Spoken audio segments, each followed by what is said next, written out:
I'm just obsessed with getting a really good sleep so that I can feel great. I literally came into the office one morning. We were working on other projects, and I just said to the team, like, what if we set up a luxury sleep brand? And then we got a message from Sarah Jossel, and she said that she was going to go on ITV this morning with the mask. We were watching when she went live on TV, and the sleep mask sold out in 5 minutes. I think we learned a lot then how important it is to do very thorough product testing. I want to dive into insomnia because so many people suffer with it. I've got a life hack for your audience because this has changed my life. Today, we're diving into the world of better sleep with a brand that's redefining bedtime luxury.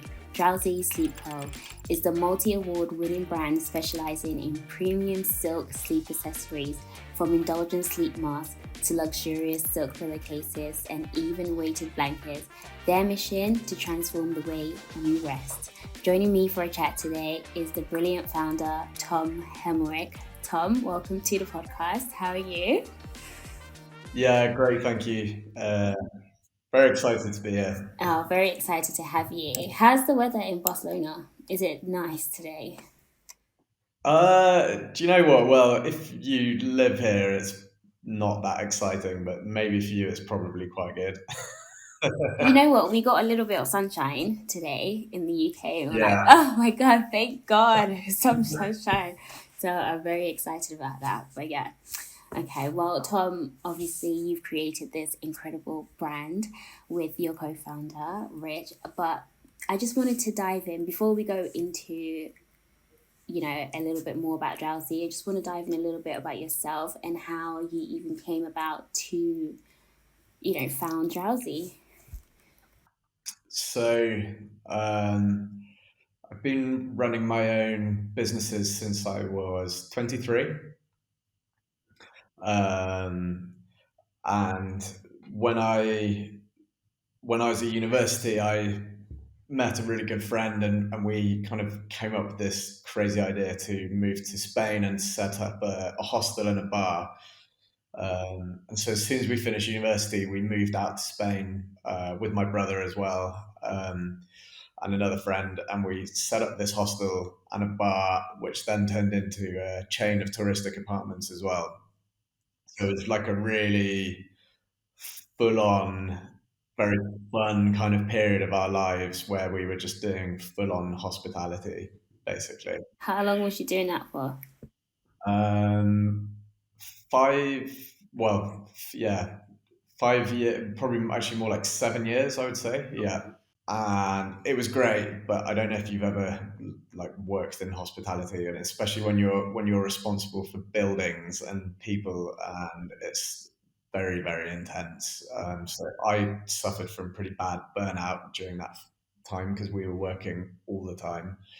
Um, and during that period, I started getting really bad insomnia, and it's quite a vicious, or at least in my case, it was quite a vicious cycle where you have a sleepless night, you drink too much coffee to try and stay awake, you're stressed, so you're not eating well, working all the time, so drinking more alcohol than I would have wanted to drink because of the environment that I'm in and stuff, and I like sleep was getting worse and worse and worse, and it was giving me loads of other problems like skin problems, and gut health problems, and just my energy levels were all over the place.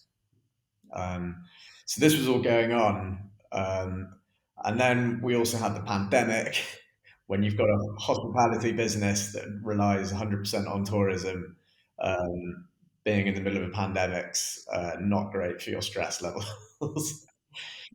And during this time, I'd been talking to my business partners for a while about trying to set up a new type of business because when you're working in hospitality, it's very hard to scale it up to a level where you can give yourself a nice quality of life and you're not stressed all the time and always worrying about something going wrong because it's just a 24-hour day job.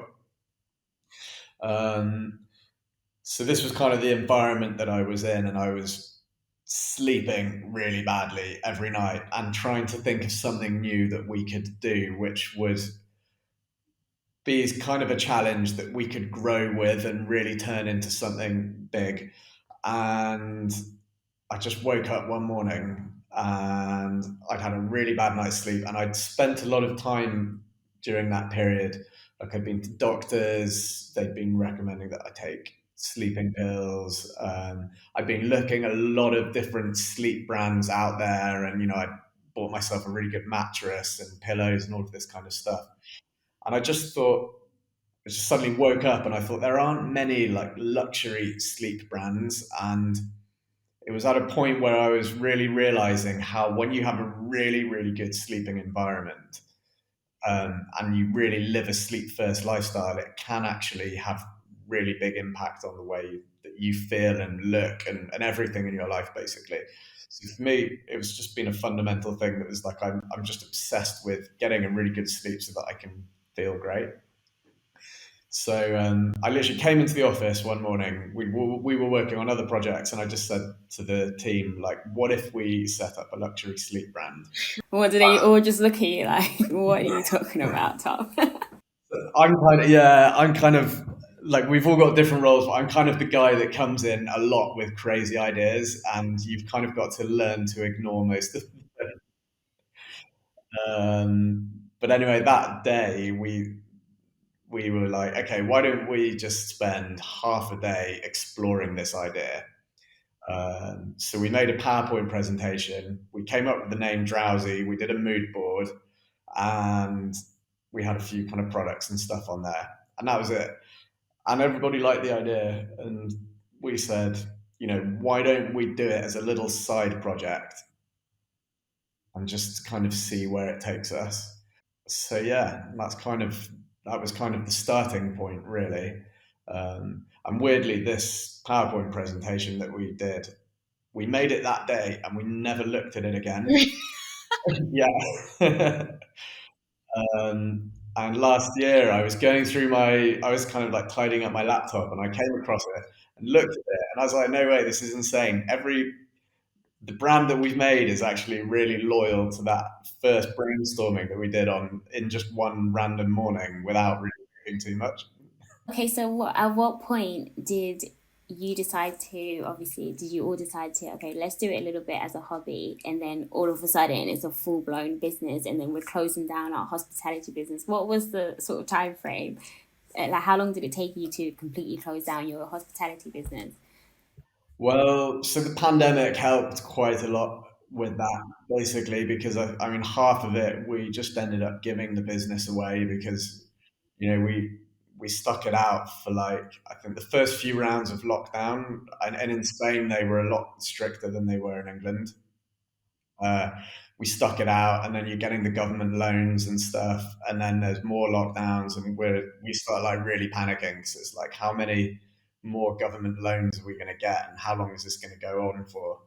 Um, so we just kind of had this moment of like, okay, let's just take a bit of a jump and hope that Drowsy is going to go well, and we just gave half of our business away. Um, and luckily, we had just a few months before the pandemic hit, we had sold the hostel because we wanted just to focus on just on luxury apartments. So that was good, but yeah, we still lost a big chunk of our business. And in retrospect, it's great because you can't, or at least I can't really go all in on something and focus on it if you've got distractions. So it ended up just being that little nudge that we needed to be like, okay, yeah, let's just commit 100% to this and hope it goes okay. So when you decided to start Drowsy, was it always going to be silk, or did you explore like other materials to introduce this luxury sleep brand, or had you slept on silk pillowcases before and thought, okay, sounds good, we could go this direction? So actually, like a bit of a funny story with that is we started with our pillow spray. Um, so sort of this was like very early on when we had it, like before the pandemic, we'd been working on the seeds of an idea, and um, I was looking for natural ways to sleep better. I've come from a family that's like very much about like natural solutions, and I was looking for ways to just enhance my sleeping experience without taking like medication or anything like that. So we spent about a year designing this pillow spray, like a lot of back and forth, like trying out different scents and essential oils and stuff. We came up with something we really liked. We tested it with loads of family and friends, and they all loved it. And we came to launch, and when we came to launch, we decided, okay, we're going to make a bunch of boxes to send to influencers and journalists. We had no idea what we were doing, right? um, and when you suddenly get to that point of like you're going to send out to a journalist, and you look at this little pillow spray, and we're like, oh god, Right. like this is not a very exciting package to receive. So let what we've got to do something to grab their attention. Mm. So we were like, okay, why don't we put a sleep mask in? We start looking at sleep masks. They're all really, really classic and boring, and they don't really work. Um, and there were two things for me in this process. Is one is I cannot sleep with any light in my bedroom at all. Like if there's a ray of light coming through the curtains, then it's just not going to Oh happen my for God, me. Tom, I'm the opposite. I can sleep with like lamps on, everything, the main lights on. Really, Yeah, and I'll have a good night's sleep regardless. I would kill to be like that. That would be amazing. Yeah, I've got friends who are just like they can sleep in a restaurant. You just had dinner and they just start nodding off. But yeah, so for me, like a big thing was uh, it's got to block out the light. And we've always been really interested in the idea of sleep as a way to transform the way that you look and feel. And I really think that the beauty industry is very focused on treating problems rather than sort of preventing them from happening in the first place. So, like in my experience from sleeping badly, I was suffering from really bad eczema around my eyes because I was just stressed, basically. I think my whole body was like high in cortisol. And then it gave me really sensitive skin. So, I've just really wanted to always come at sleep from the angle of making that the first step in your beauty and wellness routine. So, we thought, what kind of fabrics could we use for our sleep masks that are going to have not just block out the light, but also have benefits for your skin, so that you can really enhance that sort of nighttime experience. And also, just find a way to elevate the quality of your sleeping experience to the highest possible level. So silk was just a bit of a no-brainer because it's so luxury that when you put it on your face, you just feel relaxed and calm. Um, yeah, so that's where that came from, and then we just thought, how can we do the sleep mask differently? How can we make it really big and over the top so that people are going to really love it instead of just having the classic old sleep mask? And funnily, so we made that and put it in with our pillow spray, but we were trying to promote the pillow spray still as the hero thing, and the sleep mask was just like a Like an accessory just to. exactly. It was like a thank you for considering our package and that kind of thing. But all of the people we sent it to started posting the sleep mask, and we were like, oh wow, maybe we're onto something here. And then we got a message like very, very early days, and I don't know how it is for a lot of other brands when they launch, but we got a message from Sarah Jossel, the editor of the Sunday Times, beauty editor, and she said that she was going to go on ITV this morning with the mask Oh, wow. to present it like the next couple of days, and we were told, you might want to prepare for a slight increase in sales. And we were thinking, we're not we're not really selling anything right now, and we only had 200 units or something. so yeah, and we were watching when she went live on TV, and the sleep masks sold out in 5 minutes, and then all orders just kept on coming Oh my in. god. We were sitting there like, oh no. In stock. Oh my goodness. You know what? I read a statistic that said 47% of adults in the UK suffer with insomnia, and most of the Yeah. time it's actually due to either like the temperature in the room or Mhm. their partner snoring. So, so Yeah. yeah, do we need to like consider who we're picking as partners just so that we can get better sleep going forward, right? It's like, do you snore? That's like part of the questions to ask. Right, I've got a life hack for your. I've got a life hack for your audience because this has changed my life. Two things. So I learned this when I went on a trip to Denmark once. I don't know if you've ever been to Scandinavia, but in Scandinavia, couples sleep with separate duvets. Oh, really? Yeah, they don't share. Do you know what? Uh, That's actually a really good idea. Honestly. That is such a good idea. Yeah, and so ever since then, I came back because I'm a really I get hot at night time, and my wife is always cold. So I was like, right, separate duvets. You get your nice thick duvet. I'm going to have something really lightweight, so we don't fight anymore over the bedding. There's no tug of war in the middle of the night. And the other thing that I did was get a 2 meter mattress, which is quite extravagant, but I just hate sleeping badly. I just need my space. And I think like if you're in a relationship, you can get a 2 meter mattress, your own bedding. The snoring thing's like a whole other question, but that's a good starting place anyway. No, yeah, no, that is because I saw something as well that they're referring to it as sleep divorce. So basically, the couples are sleeping in separate bedrooms completely now, just so that they can get better sleep. I'm like, Yeah. sleep divorce, fair enough. That's the next step actually, basically. Probably Oh no. that's the ultimate hack is just leave them and go and sleep in another room. Yeah, yeah, exactly.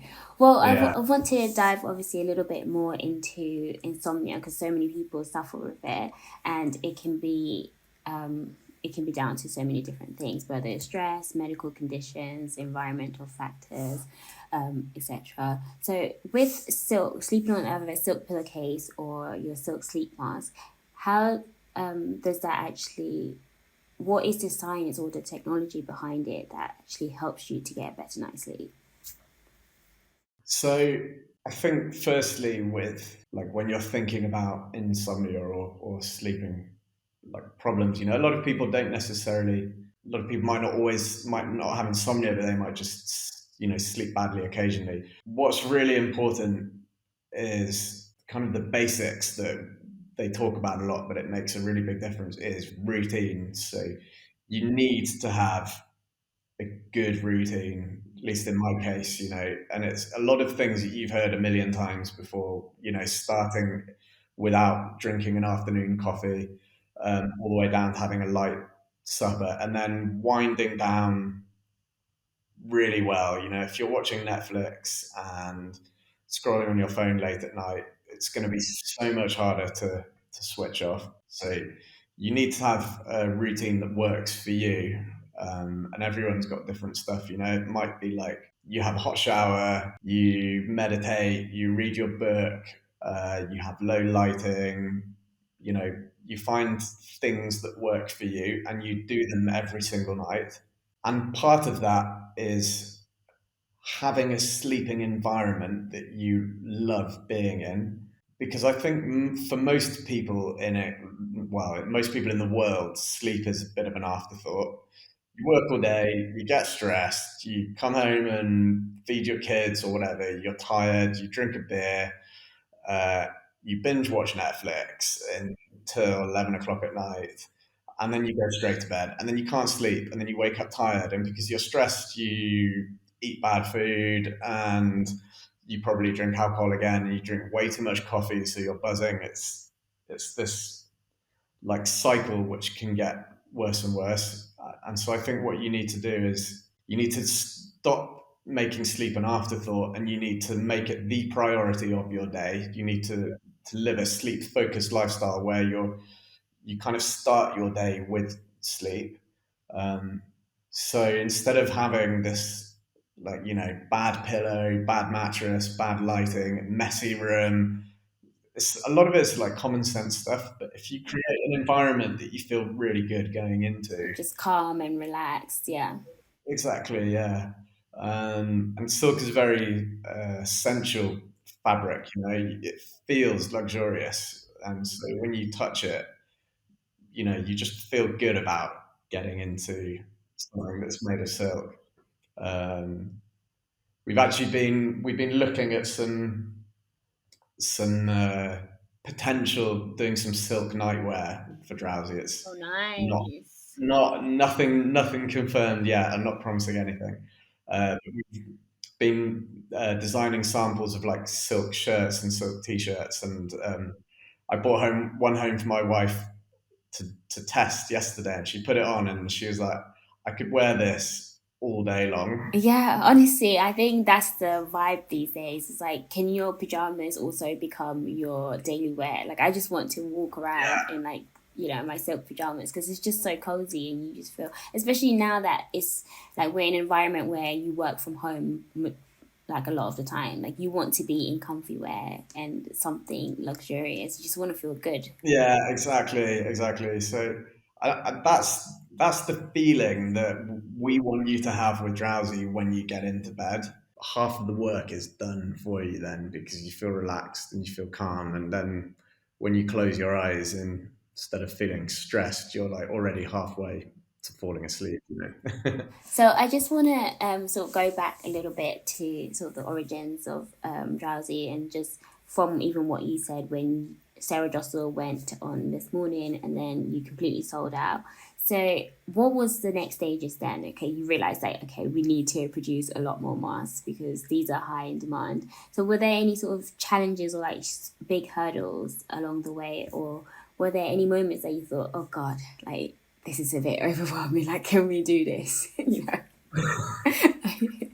uh, Yeah, no, I think there's always that low level feeling that's always looming under the surface, and always that kind of imposter syndrome feeling a bit as well. I think the first 2 months after we got featured by Sarah Jostle was just a mess, because we were picking up the pieces from all these orders and we couldn't fulfill half of them because we didn't have any stock, and just emailing hundreds of people and apologizing because we'd got these orders in and then we weren't able to fulfill them straight away. So that was a real mess. And then when that kind of died down, you've got this thing of like, okay, we've got a product, people want it, but we don't really have a business. Like a brand is so much more. It's like social media and emails and systems for marketing, and like a website that works well, and stock and logistics and all of that kind of stuff, which you've just got to start wading your way through basically. And it's a lot of trial and error and testing things, and figuring out what works. And we definitely had a few hiccups along the way. I think shortly after that, we sort of redesigned the mask probably at least 4 or 5 times now, just sort of tweaking it and trying to make it better, and sort of hearing our customers' feedback. And in the early days, we had this idea to put like a little wire in the nose so that you could clip it around your nose, which turned out to be an awful idea, because we made, I don't know, 1,000 of them or something, and then found out that the wire was coming loose floating around, and we had to recall all these masks, and apologize to all the customers. And you don't. I think we learned a lot then how important it is to do very thorough product testing, to make sure that when you're sending stuff out, you're 100% happy with it. Yeah. Do you think it's better then, like for like someone starting a business, do you think it's better to sort of have the lowest like minimum quantity order to begin with, or to actually go for higher and hope for the best? Like, Like, what do you think? Because then obviously, like, it can be a situation like you faced where you just couldn't fulfill the orders, and or you can obviously be left with like so much stock where no one is buying it. But then at some point, like let's say something like a sleep mask, it doesn't necessarily expire, so you're okay with maybe going for a higher quantity. What do you think? So I've so with Drowsy and actually in some other another brand I sort of launched briefly and then never had time to dedicate much energy to. I've done both scenarios. I've gone all in on something that I really believe in, and we bought loads of stock and sort of gone quite big. And we've done serious MVP, 20 units. And I would advise always, always do the minimum viable product. Like have the least amount of stock possible because you know you just don't know how the market is going to respond to it. Um, and you might have something amazing, but until people know about it and they've tested it and word of mouth gets out there, you might be sitting on that stock for ages, and that's money that you could be using to do marketing or something. So I would always have the minimum amount possible. You could do like sign up lists or what pre-order or waiting lists, or put it up for sale when you've not got very much stock, which happened to us as an accident. But then it's quite a nice way to see, okay, people actually want this, so we can start making it. Yeah, exactly. And how did you fund Drowsy to begin with? Was it from sort of the money that you had left over from your hospitality after you sold it, or did you get some investment from the bank or something? Yeah, so no, we've never had any investment. We put a really small amount of money that we had from our previous business into buying like our first stock orders, and we've very much bootstrapped all the way. And now when we get funding, we do it all with bank loans, or you can also get there are these companies like they're kind of like short-term loan companies designed especially for e-commerce brands that have been pretty good for us.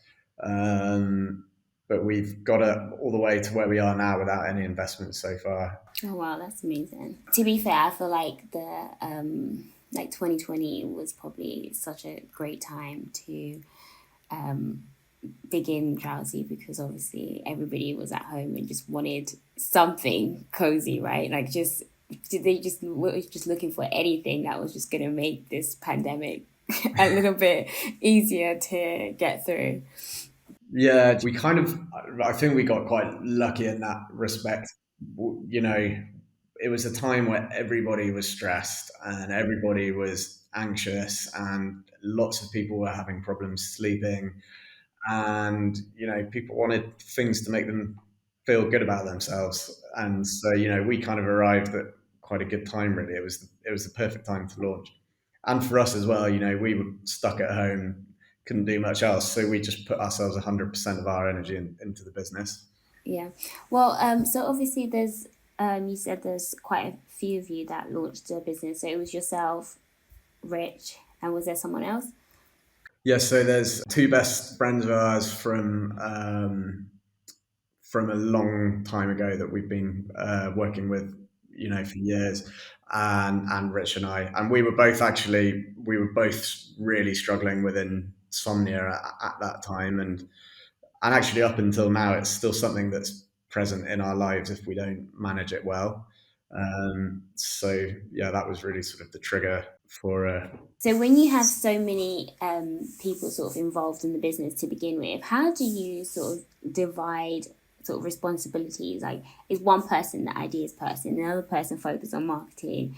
Because if you're doing a business by yourself, right, you're literally everybody, right? You're like the marketing yeah. person, you're the finance person. So do you sort of split it like that in the beginning? Yeah, pretty much actually. Like weirdly, we all have different strengths, and so we've all just naturally from the beginning slotted into our own roles. I'm more like the ideas guy and do a lot of the marketing, and I'd be lost without somebody to help me with finances or like logistics. There's so many things that I'm like my brain is just not designed for. Um, so yeah, I mean, I can't even imagine what it's like setting up a business on your own. I think these solo founders that do it without any support are incredible. Yeah, honestly, like I do put my hand out to them as well, because I couldn't imagine like handling the finance section as well, because I'm just like, that's not my strongest point. I just want to focus on ideas and the creative side of things. But I actually want to talk about the collaboration that you did with Swarovski, because I think Yeah. that was something that we hadn't seen before.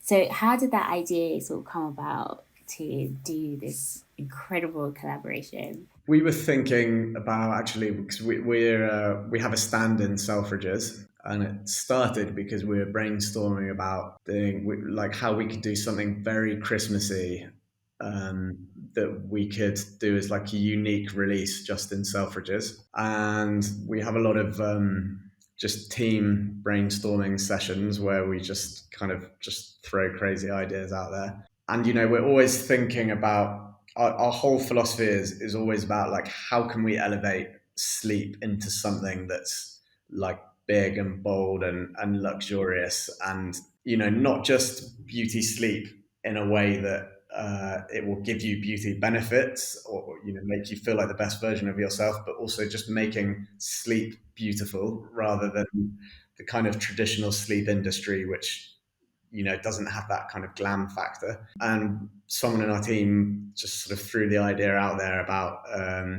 putting Swarovski crystals on a mask. Such a good idea. Yeah, and I was like, "There's no way that they're going to be interested in doing that." I just didn't. I didn't think that was. I just didn't. I thought that we would still be too small compared to them. Mm. But I was like, okay, I'm just going to send them a message. And then 2 months later, I'd completely forgotten about it. And they phoned me. And I picked up the phone. He's like, oh, hi, I'm just calling from Swarovski. We really loved your pitch and we think it would be really fun. So let's do it. I was like, okay. Amazing. No, that's amazing that it just got lost for like 2 months. Like you probably thought, oh no, they don't care. They think it's a silly idea.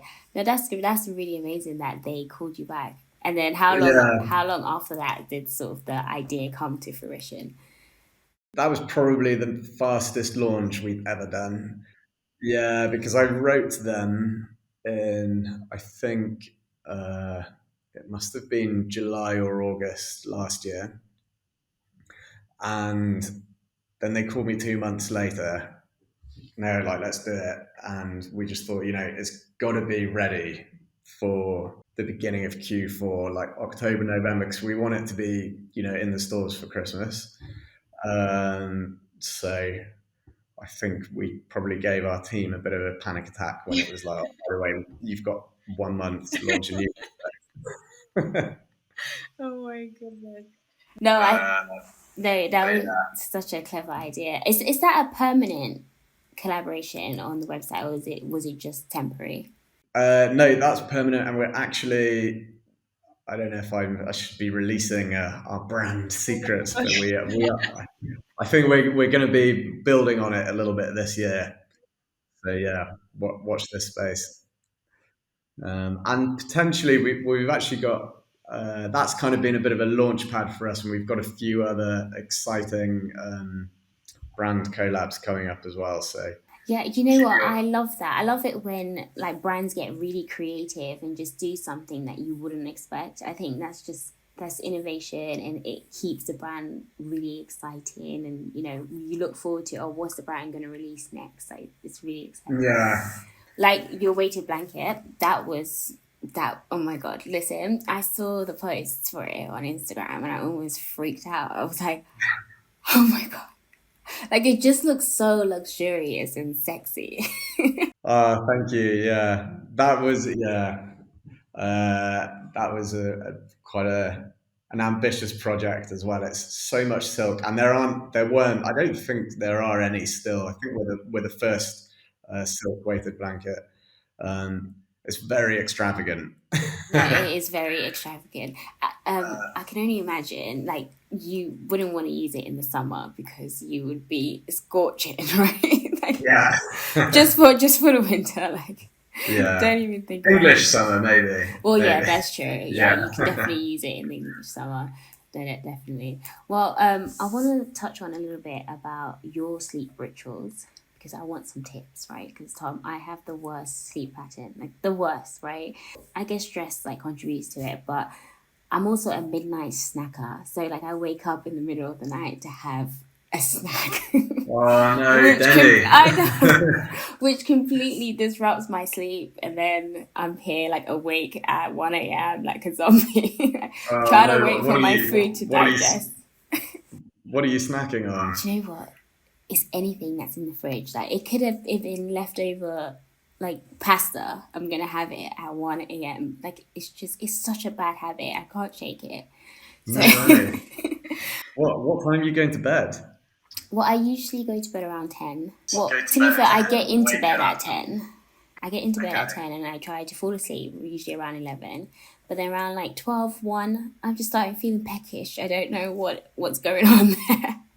And I'm like, I find myself in the kitchen trying to make a snack at 1 a.m., which is not ideal. So, like, Do you have dinner? I do have dinner, yeah. Do you? Okay. So you have like a good meal Yeah. and then you're still hungry 3 hours later. Yeah. Wow, okay. That's a real thing. So I want to know, what are your sleep rituals? So how do you unwind at night to ensure you get a good night's rest? So I've got a few things. Like obviously working when you have your own business, you do just work more than other people. I think. But I have 7 p.m. for me is like an absolute hard stop. And at 7, I have this rule where I won't look at any work messages. I'll only use my phone to like check my bedtime alarm or like something small, but I won't do any scrolling or anything like that. Because my phone for me, and I don't know what it's like for you, but I end up feeling like hyperstimulated at the end of the day because I'm on my laptop and I'm getting 100 different messages from Slack and on my phone the whole time, and it's like the phone is just fatal for me when it comes to sleep. So 7 p.m. I'm like, that's it. No, I'm not even going to look at it if I can. And I mean, I guess for you in England, 7 p.m. is also might be quite a good time to eat, but in Spain, people have dinner at like 10 or 10:30. Oh, Um, okay. yeah, um, which is quite challenging for someone who's got sleep problems like me because if I eat dinner at 10:30, like I am not going to sleep. Yeah, exactly. Why is dinner so late? I don't know. It's just a cultural thing, I think. So food as well, and I have to have a light dinner. Is really important for me. And then and there's kind of things that I've touched on already. Like I have to exercise during the day, like a decent a decent exercise, but I can't. It needs to be kind of like midday. 2 p.m. at the latest. Like if I exercise later in the day, I find that I'm still quite buzzing from working out. So that also affects me negatively. But if I exercise at some point during the day, then I'm more tired at nighttime. And then if I do watch TV, which is will often happen if you've had a long day and you're tired and stuff. The main thing for me is at least 1 hour before I go to bed. It's off. I always try to have a hot, long, relaxing shower, and then I get into bed normally before I'm tired, and then I'll just read or just. This might sound a bit nuts, but I'll just lie there. Just like until Yeah, you start to feel drowsy. yeah, with low lighting. I do use the drowsy pillow spray, Of course. but then I'll just lie there because I just kind of like to have nothing in my head and no stimulation. Just sort of try and get to a point where I'm just being.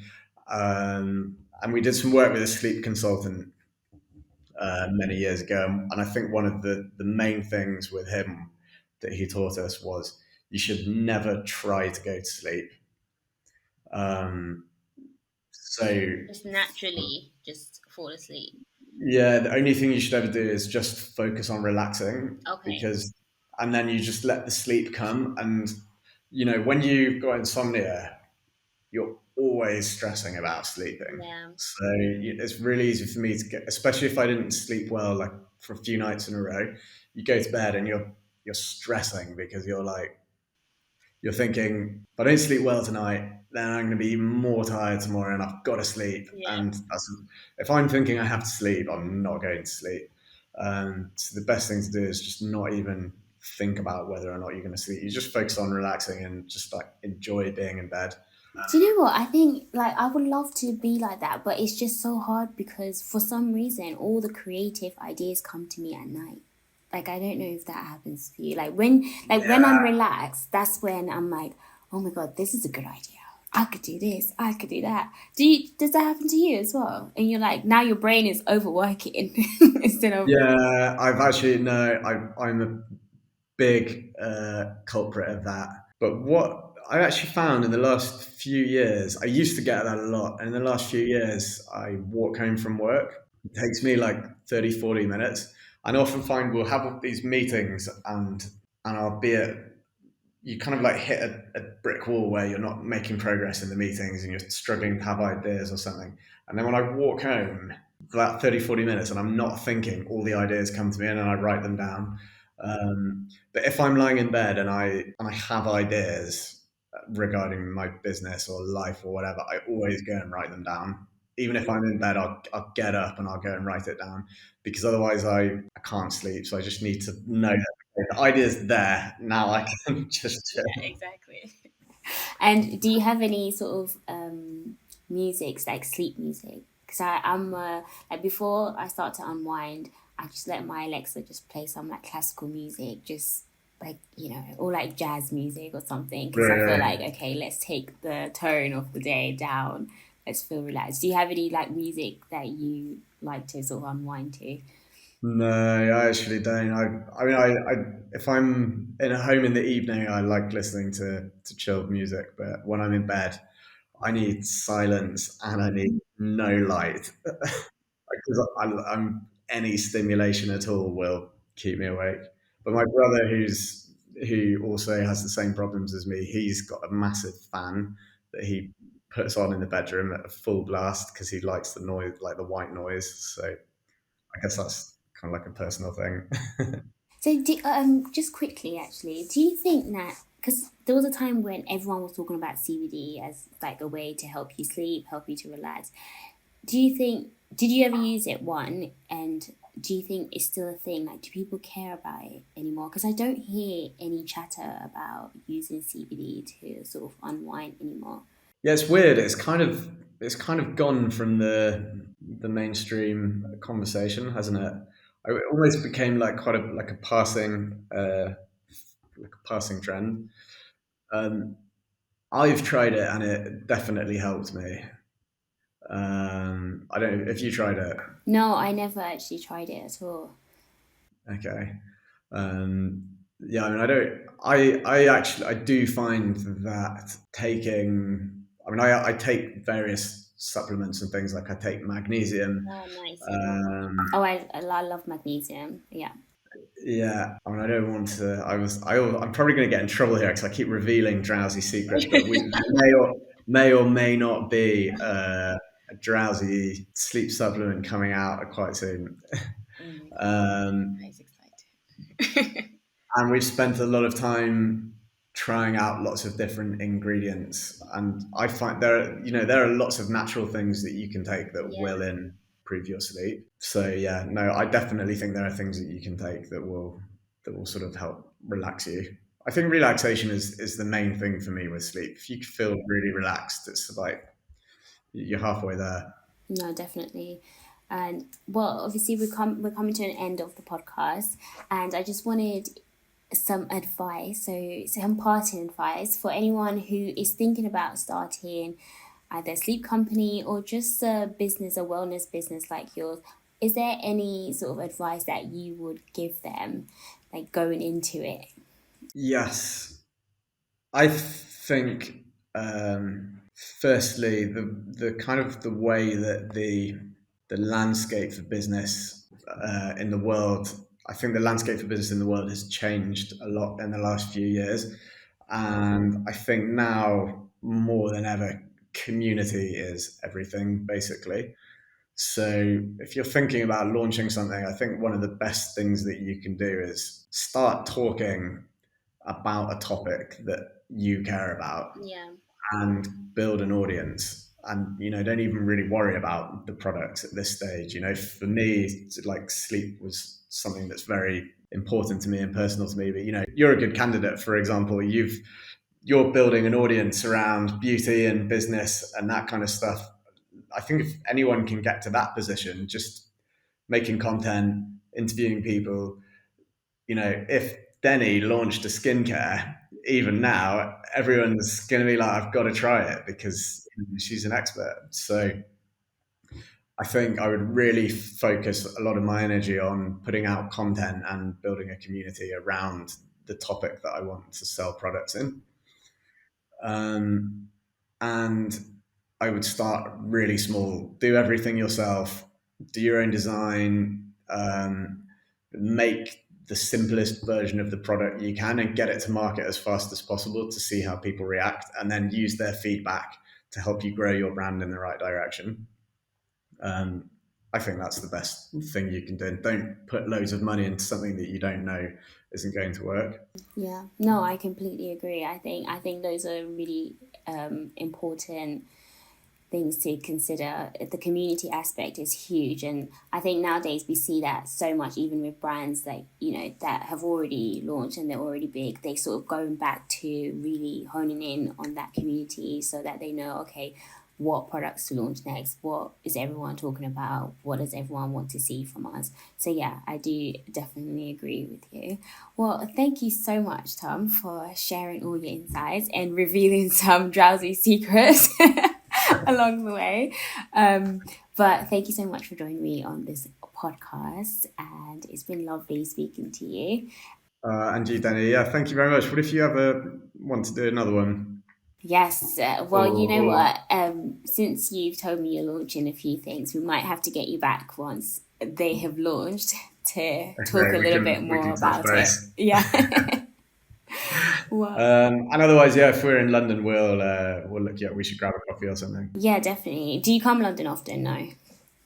Yeah, we like to come to England as much as possible during the year, Okay. especially because we've got a business over there and our families are over there. So yeah, Nice. yeah, Okay, we so go. hopefully we'll see you this year at some point. Okay, great. Okay. Well, yeah, thank you very Thank much. you so much, Tom. Thanks. Bye Okay. bye. Thank you for joining me on this episode of Pretty Pains. If you enjoyed today's episode, don't forget to subscribe, like, and share. Give us a follow on Instagram and TikTok, and I'll see you next time for another exciting conversation.